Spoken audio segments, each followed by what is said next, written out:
Dear students, आज का हमारा टॉपिक है अर्थमेटिक प्रोग्रेशन, जिसे हम समांतर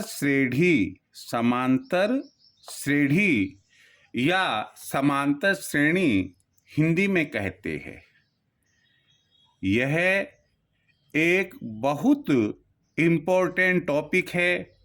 कैसे है ये मैं आपको जानकारी दे दूं कि ना केवल ये स्कूल लेवल पर ही आप लोगों को अध्ययन करवाया जाता है, बल्कि कॉलेज लेवल, यूनिवर्सिटी लेवल और प्रोफेशनल एग्जामिनेशन में भी इसकी बहुत इम्पोर्टेंस है। आखिर अर्थमेटिक प्रोग्रेशन क्या होती है, आप खूब अच्छे से मन लगाकर समझिए। एक गणितीय सीक्वेंस, मैथमेटिकल सीक्वेंस, जो किसी एक निश्चित रूल से लिखा जाता है, हम उसे मैथमेटिकल सीरीज कहते हैं। वापस में बोल रहा हूं, संख्याओं का ऐसा क्रम जो गणित के किसी न किसी नियम को ध्यान में रखकर लिखा जाता है, बोला जाता है, उसे हम गणितीय श्रेणियां कहते हैं। यह गणितीय श्रेणियां 3 प्रकार की होती है। एक समांतर श्रेणी अर्थमेटिक प्रोग्रेशन, दूसरी गुणोत्तर श्रेणी ज्योमेट्रिक प्रोग्रेशन और तीसरी होती है हरात्मक श्रेणी अर्थात हार्मोनिक प्रोग्रेशन। आज का जो हमारा टॉपिक है वह है अर्थमेटिक प्रोग्रेशन, जिसे संक्षेप में आप एपी भी कहते हैं। अब इस सीक्वेंस की क्या विशेषता है वो देखिए। मैं कुछ यहाँ संख्याओं का क्रम लिख रहा हूँ, जैसे 2, 4, 6, 8, 10। दूसरा लिख रहा हूं मैं यहां पर 3, 6, 9, 12, 15। तीसरा मैं लिख रहा हूं यहां पर 51, 49, 47, 45, 43। चौथा मैं लिख रहा हूं यहां पर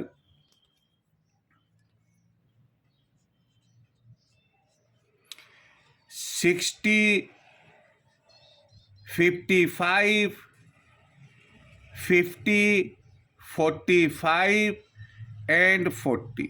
ये जो 4 मैंने एग्जाम्पल्स दिए हैं, इन चारों में जो विशेषता है वो अगर आप समझ लेते हैं तो आप मानकर चलना कि आपने अर्थमेटिक प्रोग्रेशन यानी एपी क्या होती है इसे समझ लिया है।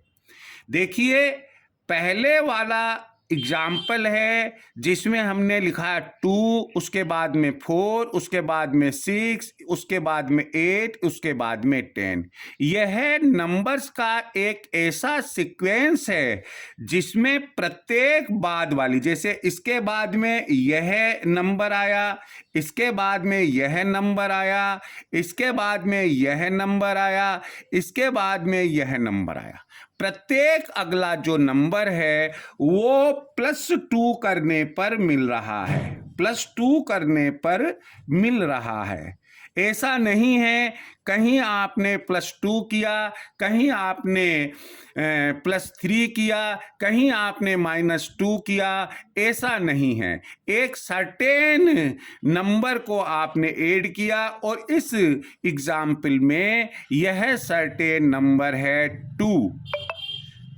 सेकंड एग्जाम्पल देख रहे हैं और इसमें हमने पाया कि 3 के बाद में 6 +3 करने पर मिलता है, 6 के बाद में 9 फिर +3 करने पर मिलता है, 9 के बाद में 12 फिर +3 करने पर मिलता है, 12 के बाद में 15 फिर +3 करने पर मिलता है। पहले वाले एग्जाम्पल में +2 किया, दूसरे वाले एग्जाम्पल में +3 किया। अब हम तीसरा एग्जाम्पल देखते हैं। इसमें 51 से 49 यानी कि -2 किया, 49 से आपको 47 मिला, -2 किया, 47 से आपको 45 मिला, -2 किया और 45 से 43 मिला, -2। इसमें आप माइनस कर रहे हैं, लेकिन एक सर्टेन नंबर को आप माइनस कर रहे हैं, अलग अलग नंबर्स को आप माइनस नहीं कर रहे हैं। यहाँ फोर्थ एग्जाम्पल में आपने माइनस किया 5, 55 से 50 लेने के लिए माइनस किया 5, 50 से 45 लेने के लिए माइनस किया 5, 45 से 40 लेने के लिए माइनस किया 5। इससे हमने क्या निष्कर्ष निकाला कि संख्याओं का क्या लिखा हमने, संख्याओं का एक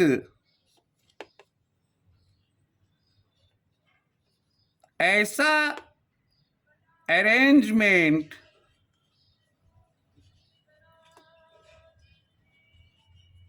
या सीक्वेंस जिसमें प्रत्येक अगली संख्या एक निश्चित संख्या को प्लस या माइनस करने पर प्राप्त होती है, उस सीक्वेंस को अरिथमेटिक प्रोग्रेशन कहते हैं। उपर्युक्त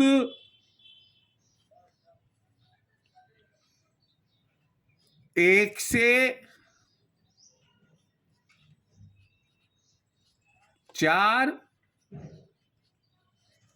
उदाहरण अरिथमेटिक प्रोग्रेशन के ही दिए गए है। अब यहां पर ये जो हमने 4 एग्जाम्पल्स लिए हैं और हमने आपसे कहा कि अरिथमेटिक प्रोग्रेशन के है ये बात जो अरिथमेटिक प्रोग्रेशन किसे कहते हैं, उदाहरण सहित समझाइए। वैसे मैथ्स में ऐसा कोई न्यूमेरिकल क्वेश्चन आपको नहीं आता है, लेकिन यह जरूर है कि अलग अलग सीक्वेंस दी हुई हो, कुछ अरिथमेटिक प्रोग्रेशन की हो और कुछ अन्य हो, तो उनमें से सिलेक्ट करना कि क्या दी गई सीक्वेंस अरिथमेटिक प्रोग्रेशन है या नहीं है, यह आप तभी बतला सकेंगे जब आप इन चारों को खूब अच्छे से समझ लेंगे। आप इसे आराम से देखिएगा। अगर आपको इसका कोई स्क्रीनशॉट लेना है आप निश्चित रूप से लीजिएगा और मैं आपको एक सलाह दूंगा। वैसे मेरी पूरी कोशिश रहेगी कि टॉपिक पूरा करवाया जाए आपको। आप एक अलग से सेपरेट कॉपी डाल ले, चाहे आप 10th के स्टूडेंट हो, चाहे सीबीएसई के हो या अन्य किसी बोर्ड के हो। पूरे हिंदुस्तान में, पूरी इंडिया में अर्थमेटिक प्रोग्रेशन चलती है। चाहे आप प्रोफेशनल एग्जामिनेशन दे रहे हो, आप एक सेपरेट कॉपी डाल लीजिएगा। मुझे उम्मीद है कि आपने ये स्क्रीनशॉट ले लिया होगा। अब मैं आगे बढ़ता हूं। देखिए, ये चारों उदाहरण बार बार ना लिखकर मैं इसे रहने देता हूं, लेकिन इन्हीं से आगे अपन बढ़ते हैं। पहले एग्जाम्पल में जो सीक्वेंस है, जो सीक्वेंस इन फर्स्ट एग्जाम्पल, जो सीक्वेंस पहले एग्जाम्पल में दी गई है उसमें फर्स्ट नंबर जो दिया हुआ है, पहली संख्या 2 यानी कि 2 दी गई है। ये जो 2 दी गई है इस संख्या को हम कहेंगे प्रथम पद, यानी फर्स्ट टर्म कहेंगे। और ये जो प्रथम पद है इसे डिनोट करते हैं, चिन्हित करते हैं। कुछ बुक्स वालों ने स्मॉल ए काम में लिया है और ये स्मॉल a1 और या केवल ए काम में लिया है। और इसके जो बाकी के टर्म्स है, बाकी की संख्याएं हैं, उनको भी मैं बताऊंगा किस तरह से चिन्हित करते हैं। यहां स्मॉल a1 या a या t1 से चिन्हित हम कर सकते हैं। दूसरी बात इसमें यह है कि प्रत्येक अगली संख्या पद के नाम से जानी जाती है। यहां पद का मतलब है टर्म। जैसे जो एग्जाम्पल हमने पहला लिया उसमें टी यह है फर्स्ट टर्म हुआ, 2 equal to first term, 4 equal to second term, 6 equal to third term, 8 equal to fourth term और 10 इक्वल टू फिफ्थ टर्म। यदि हम इन्हें ए से डिनोट करते हैं तो A1 हो जाएगा, ये A2 हो जाएगा, A3 हो जाएगा, A4 हो जाएगा, A5 हो जाएगा। और यदि T से डिनोट करते हैं तो ये हो जाएगा T1, ये हो जाएगा T2, ये हो जाएगा T3, ये हो जाएगा T4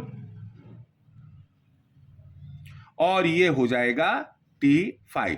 तो इस तरह से एक सीक्वेंस में जो संख्याएं दी हुई है अलग अलग, प्रत्येक संख्या को टर्म कहते हैं। जैसे हमने आपको कहा कि पहली जो सीक्वेंस है, पहली जो एपी है उसमें first term, second term, third term, fourth term और फिफ्थ टर्म। ऐसे ही सेकंड जो एपी लेंगे 3, 6, 9, 12, 15, इसमें फर्स्ट टर्म 3 हो जाएगी, second 6, third 9, fourth 12 and fifth 15 हो जाएगी, 15 हो जाएगी। और इसी प्रकार हम एग्जाम्पल नंबर 3 और एग्जाम्पल नंबर 4 में इस सीक्वेंस अर्थमेटिक प्रोग्रेशन में जो टर्म्स दी हुई है उन्हें समझ लेंगे। मुझे उम्मीद है कि अब आपको ये बात समझ में आ गई होगी कि फर्स्ट टर्म क्या होती है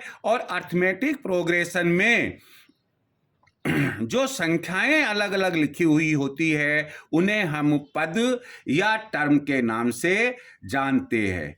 आगे मैं बढ़ता हूं तो आगे, क्योंकि एग्जाम्पल ये लिया हुआ है, इस एग्जाम्पल से जो जो बातें हमें क्लियर होगी वो बातें आज इस लेक्चर में आपको मैं समझाने की कोशिश करूंगा। इसमें अब हम ये देखते हैं कि सार्व अंतर क्या होता है।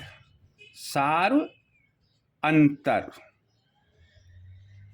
इसे हम अंग्रेजी में कहते हैं कॉमन डिफरेंस। ये कॉमन डिफरेंस क्या होता है इसे हम समझे। कॉमन डिफरेंस को हम यदि डिफाइन करें तो हम ये कह सकते हैं लगातार दो पदों के मध्य जो अंतर होता है, एक समांतर श्रेणी में लगातार दो पदों के मध्य जो अंतर होता है उसे हम कॉमन डिफरेंस कहते हैं। और कॉमन डिफरेंस को हम जो डिनोट करते हैं वो स्मॉल डी से डिनोट करते हैं। तो इस प्रकार से इन एग्जाम्पल 1, पहले एग्जाम्पल में हम देखते हैं t is equal to a2 minus a1 is equal to 4 minus 2 is equal to 2। मैंने आपसे कहा कि दो पदों के मध्य बाद वाले पद में से पहले वाले पद को घटाने पर, बाद वाले टर्म में से पहले वाले टर्म को घटाने पर जो अंतर हमें मिलता है उसे ही हम कॉमन डिफरेंस कहते हैं। इसी प्रकार से हम ये कह सकते हैं a3 minus a2 is equal to 6 minus 4 equal to 2। d is equal to a4 minus a3 is equal to 8 minus 6 is equal to 2। d is equal to a5 minus a4 is equal to 10 minus 8 is equal to 2। तो यहां हमने क्या देखा कि प्रत्येक लगातार आने वाले दो टर्म्स में यदि बाद वाले टर्म में से पहले वाले टर्म को घटाते हैं तो हमारे पास जो डिफरेंस आता है वह इक्वल होता है। यह इक्वल है और इसे ही हम डी कहते हैं। यदि हमसे कोई पूछे कि फर्स्ट अर्थमेटिक प्रोग्रेशन में डी कितना है, हम यहां पर +2 कहेंगे। यहां हमने एक नोट लगाया। नोट क्या लगाया? नोट है कि डी ज्ञात करते समय प्लस माइनस का पूरा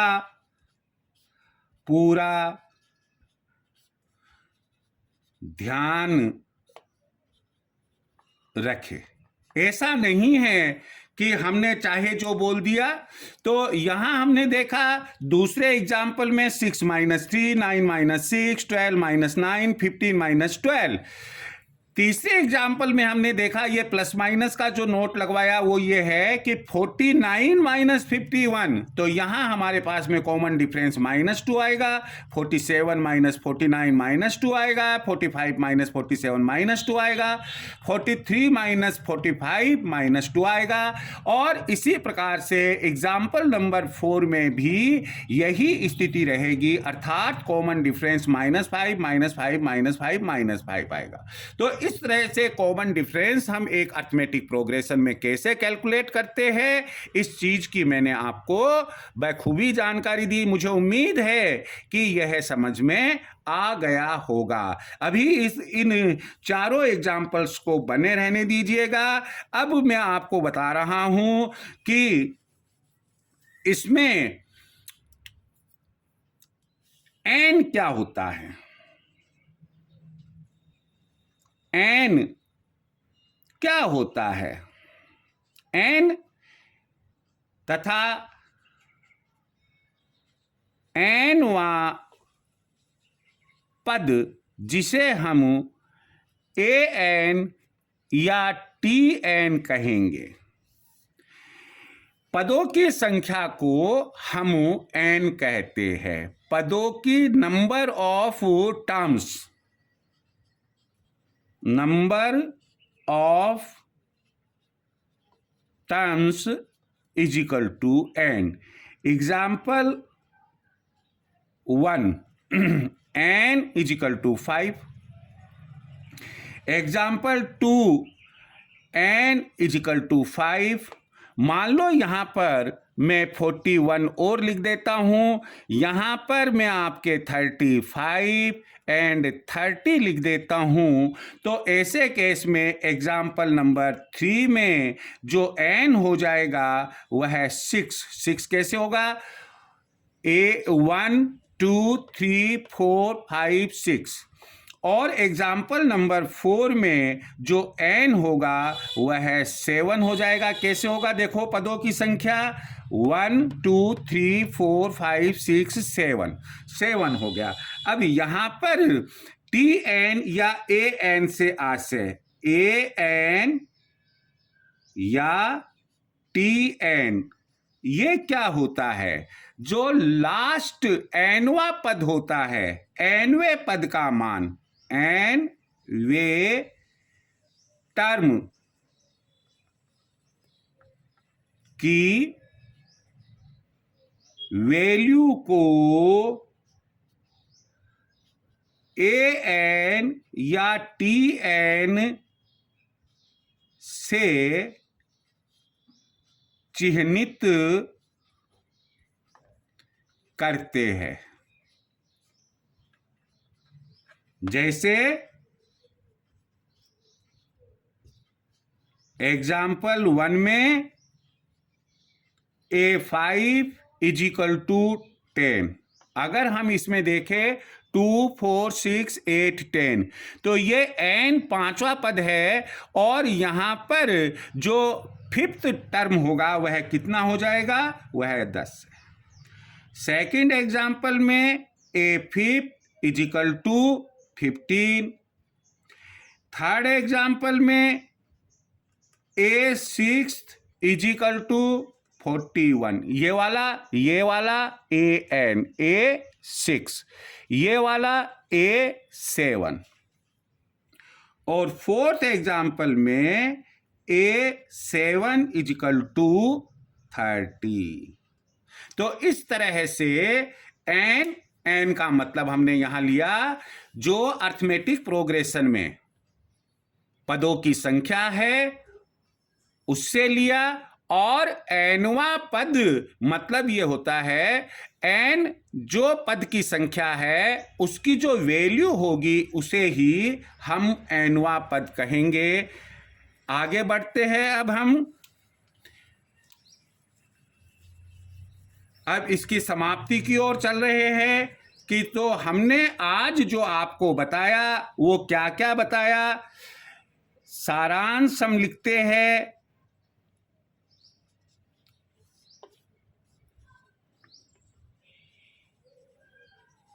समरी हम लिखते हैं कि आज आपने क्या सीखा हमसे। पहली बात जो सीखी है वो सीखी है एपी क्या होती है। दूसरी बात सीखी है आपने टर्म्स क्या होते हैं। तीसरी बात सीखी है आपने हमसे फर्स्ट टर्म क्या होता है, इसे A1 A T1 ऐसे लिख सकते हैं। अगली बात आपने हमसे सीखी है वह है कि कॉमन डिफरेंस क्या होता है। अगली बात जो आपने हमसे सीखी है वो सीखी है total number of terms n क्या होता है, और अगली बात जो सीखी है, अंतिम बात सीखी है वो an या tn यह क्या होता है। मुझे उम्मीद है कि आपको अर्थमेटिक प्रोग्रेशन अच्छे से समझ में आ गया होगा। टर्म्स क्या होती है, फर्स्ट टर्म क्या होती है, कॉमन डिफरेंस क्या होता है, एन का मान कितना होता है, टी एन की वैल्यू कितनी होती है, यह सब समझ में आ गया होगा। Thank you very much.